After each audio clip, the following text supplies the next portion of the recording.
صحت کا اصلی راز۔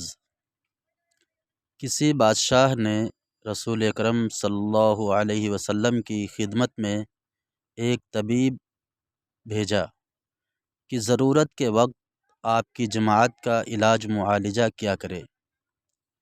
طبیب مدتوں مدینے میں حاضر رہا مگر کسی شخص نے اس سے علاج کے لیے رجوع نہ کیا۔ حکیم نے یہ مسلسل بیکاری دیکھ کر آخر ایک دن آپ صلی اللہ علیہ وسلم کی خدمت میں عرض کی کہ حضور جانتے ہیں کہ خاکسار اتنی مدت سے صرف آپ کے جانثاروں کی خدمت کے لیے حاضر ہے، مگر اس عرصے میں میری طرف کسی نے بھی توجہ نہیں کی۔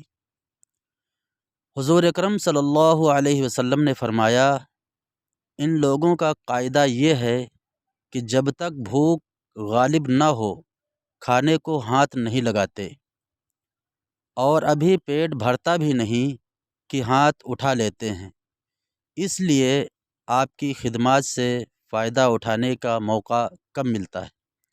حکیم نے کہا، بے شک تندرستی کا یہی اصلی راز ہے جس کے ہوتے ہوئے میری حاضری بیکار ہے۔